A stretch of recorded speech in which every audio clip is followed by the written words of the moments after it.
Pak Yayat, yang masalah banjir itu kan sudah berlarut-larut ya dibahas kalau di wilayah Jakarta. Iya. Pagi ini saja di kota administrasi yang sama dengan tempat penetapan gubernur wakil gubernur ini di Jakarta Barat tadi ada 2 ruas jalan yang informasinya akan berpotensi terjadi banjir karena ada peningkatan genangan air di sana. Menurut Anda, kalau dari gubernur-gubernur sebelumnya, apa yang harusnya diperbaiki? Karena semuanya mengatakan mau mengatasi banjir tapi tidak teratasi. Ya, yang pertama begini, kalau pendekatan DAS, daerah aliran sungai dengan Ciliwung, itu intervensi dari pusat sudah sangat membantu untuk mengurangi potensi terjadinya kawasan banjir yang lebih luas. Tetapi yang paling bermasalah itu adalah penanganan banjir di internal wilayah Jakarta. Pertama satu, pada wilayah yang dianggap sangat rentan dengan masalah banjir dan tidak bisa diselesaikan. Contohnya satu, kawasan tadi di Pullman, misalnya wilayah Manen, Jakarta Barat. Itu ada persoalan apa? Dengan sungainya, dengan salurannya, atau dengan persoalan pintu airnya. Atau juga ada pada wilayah yang sama sekali mungkin sulit untuk diatasi banjirnya. Misalnya contoh, pantai wilayah Rob yang berada di pesisir. Itu memang dijanjikan kalau ada tanggul bisa menyelesaikan. Tapi kan pertanyaannya, kapan bisa diselesaikan? Janji Oke. 2027 bisa nggak tanggul itu bisa diselesaikan? Atau kawasan-kawasan yang memang sangat rendah. Jadi potensi dia akan terjadi genangan sepanjang waktu itu pasti akan terjadi. Kecuali kalau ada relokasi.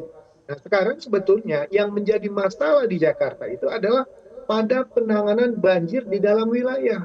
Ditambah lagi dengan potensi adanya genangan karena kapasitas sistem drainase yang mungkin sudah tidak sesuai dengan permasalahan yang terjadi.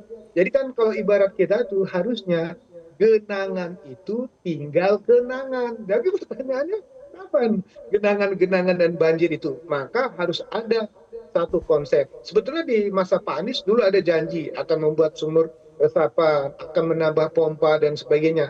Itu memang penanganan yang sangat parsial berbasis pada case. Misalnya contoh ya, sampai sekarang jalan bypass atau di jalan Ahmad Yani itu kawasan yang sulit sekali diatasi. Apapun yang terjadi karena sudah buruknya sistem drainasenya, kemudian wilayah tersebut dekat dengan daerah aliran sungai yang memang kondisinya sudah sangat parah. Coba saksikan sekarang, hujan dengan intensitas durasi 1 jam saja, dengan intensitas yang sedang atau cukup lebat, itu wilayah itu sudah terkena. Jadi sebetulnya bagi kasus dalam skala besar, persoalannya sudah diatasi dengan intervensi dari pusat. Misalnya tadi untuk penanganan Ciliwung, itu sudah banyak program yang dibantu, tinggal bagaimana penanganan yang sifatnya sudah sangat permanen. Seperti contoh tadi, wilayah-wilayah yang menjadi langganan banjir rob, itu sama sekali perlu jangka panjang. Mungkin satu periode gubernur nggak terselesaikan. Apalagi kalau ingin membangun giant seawall. Yang kedua, wilayah-wilayah yang secara existing, masalah drainasenya itu memang sudah tidak mampu mengatasi masalah.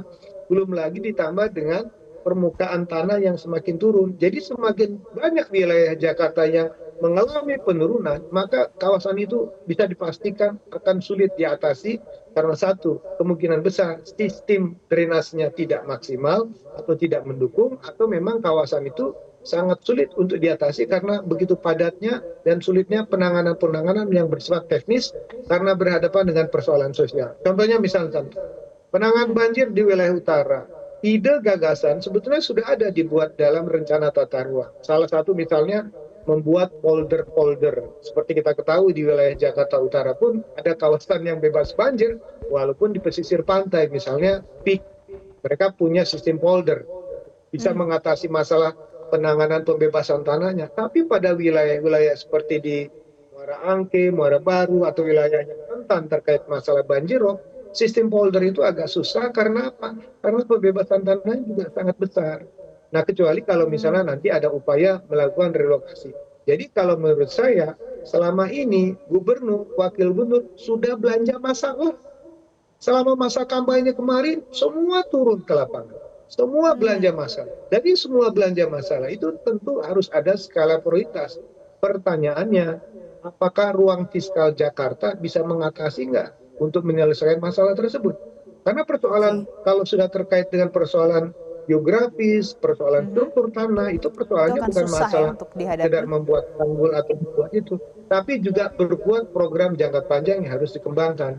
Jadi menurut saya, dari belanja masalah yang sudah dilakukan, kemudian bagaimana tim transisi memetakan prioritas programnya seperti penanganan banjir, persoalan kemacetan, dan persoalan lainnya. Tapi saya lihat kalau banjir mungkin bisa dikatakan akan dilakukan upaya-upaya yang bersifat preventif untuk mengurangi potensi bencana yang lebih luas. Karena terus terang saja, Jakarta sulit bebas dari banjir. Perlu diingatkan, Jakarta sulit bebas dari banjir karena Oke, tadi kapasitas sistem penanganan banjirnya itu memang harus di-upgrade kembali. Kedua, ada wilayah-wilayah yang memang sangat rentan untuk diatasi karena aspek teknis yang bisa dikatakan agak sulit, kecuali kalau ada solusi yang inovatif seperti membuat pompa dan sebagainya.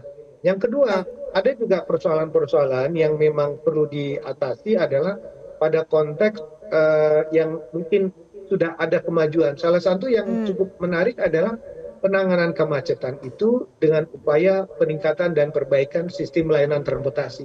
Kita harus baik. apresiasi sama Jakarta yang sudah mampu membangun sistem layanan transportasi melingkupi hampir 80% wilayah yang sudah terjangkau dengan sistem layanan transportasi yang umum ya, angkutan umum yang handal.